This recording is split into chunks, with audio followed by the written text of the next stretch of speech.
Good morning, my kings and queens. Hope everyone is having a beautiful and blessed Sunday today. As always, God bless, and I'm always sending love and light to all of you. So I wanted to hop on here and talk about how I'm almost to 1,000 followers here on TikTok, and I am beyond blessed and grateful for every single one of you who continue to pour so much love into my content here. And as always, I will put in my bio, I have my YouTube where you could go and follow me there.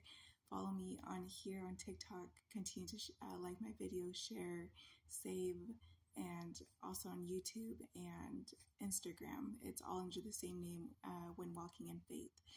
I'm truly excited how I'm almost to 1,000 followers. That's my goal, so I could go live and talk with you guys, and you guys could ask me questions. But to my new followers on here, hi, my name is Alyssa. I live in a small town called Walla Walla, Washington, and I come on here to share my story. So just a little bit of a background on me. I lost my partner of 10 years to an overdose of fentanyl. We struggled with fentanyl since 2019, and so he passed away December of 2022. And I tell my story so people know that how I overcame everything, so I can be a voice for others and to help others overcome their struggles in life, to know that there is people out in this world who actually care about humanity and care about you overcoming your hardships, because I know how it is when losing my partner of 10 years to overdose of fentanyl. I lived in that guilt thinking that I killed him. And so I fell hard into my addiction.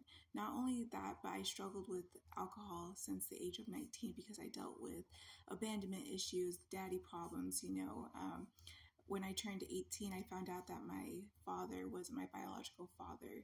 And I wasn't told by my parents, I was told by my mother's friend. And that was hard to hear from somebody besides, your parents, that your father wasn't your biological father.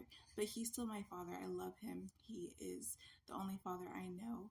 And he stepped up to the plate when my own biological father didn't. And he wanted nothing to do with me. So I don't worry about that. I have a father and I love my dad more than anything. And so, I grew up in a rough childhood, mental, physical abuse.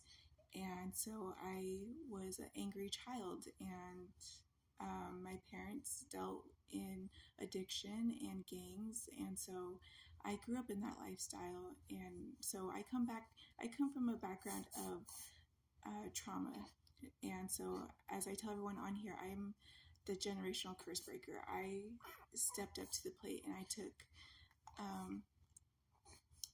it ends with me. So, because I don't want my children to bear the weight of my sins and my family's karma and sins, it ends with me, because I am becoming the highest version of myself because I want what's best for my children. And so, okay, I'm getting off track here. So, when I lost my partner to an overdose of fentanyl, we have 3 children together. And so I confided in his family about his mother, about what I was dealing with. I was struggling with alcohol. And after I lost him, people deal with situations differently. And so I thought I could trust her, and I confided in her about a lot. And she knows my background. She knows my history.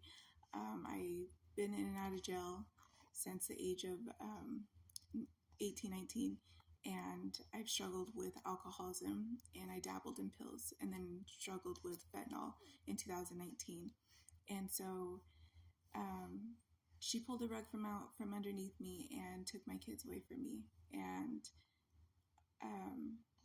she uses my past against me. She uses how I was, I'm not a fit mother because I don't have a home, because I'm homeless. I live in a shelter, and I don't have a home, I don't have a vehicle, and I don't have a job. But my job is making content, and I have a different purpose, and God has a different plan for me. So I continue to walk in faith. I don't listen to outside voices. The only voice I listen to is my God, my divine. And so when that happened, when I got served papers from the sheriff, I lost it. You know, I didn't handle the situation well. I mean, who would when you just lost your partner of 10 years, all you knew? Excuse me. I, I met him at the age of 19, and so I lost him just 6 months shy of me turning 30. So, excuse me. I always get emotional when I talk about him. And so, it was hard. So I felt even harder in my addiction. So I said, fuck it. You know, I lost everything. I was losing the home that we were staying in. I lost him. I lost my kids. And so I went back into methamphetamine when I stopped using methamphetamine when I met him. So that was 10 years. I was clean off of methamphetamine, but I dabbled in it again. I started using methamphetamine. I started using fentanyl, and I even started using fentanyl powder. And then I was drinking on top of that. So I was on a suicide mission. I just didn't care. And on top of that, I had no one there for me. My so-called family and friends that I had during that time, I didn't realize during that time, but they were, I mean, I knew, but they made me feel like I was out, that I was crazy. And so I had a group of people who were standing against me, who were, their words, their thoughts, they were doing black magic on me. They were fucking with me mentally, physically, spiritually, and emotionally. So I was living through fucking hell, absolute hell in that duplex. I was seeing things. I seen things that people think is not real, but I believe it's real.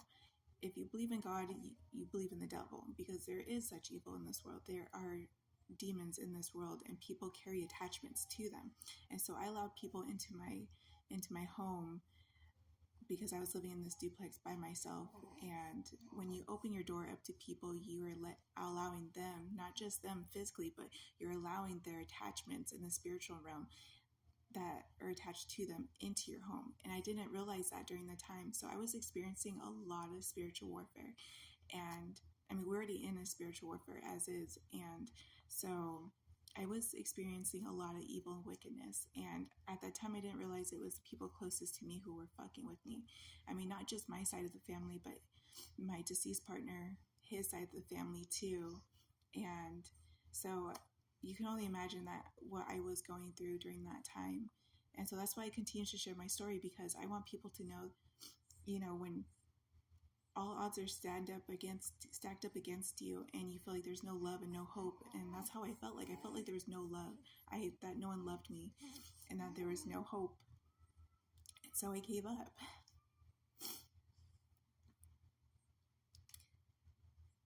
During this journey, I've only had truly one person who has helped me during this journey. And yeah, my daughter's right here. And so I love that person. I will always carry love for that person. Anyways, that's a different story. So this is why I continue to make content, because I want people to know that there's still hope and love in this world. See, when I lost my partner in December of 2022, now that is, we are in March of 2024, I have grown so fucking much. I used to struggle with addiction, depression, anxiety.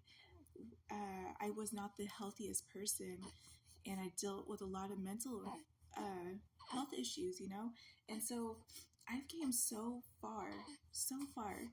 And I want people to know that if I can do it, you can do it too. And not only that, but we come from greatness, first of all. We come from our God, our divine, who is light, who is energy, who is in us already and all around us. It's the circle of life. We are all one. We are all connected. And so, and I continue to speak on my story. And I'm also the type of person, as people like to say, conspiracy. But I speak upon the government, where they are the one true enemy in the world, who don't give a fuck about humanity. And we need new leadership in place. And they don't care about us. And this is why I continue to speak upon things, because we need new leadership.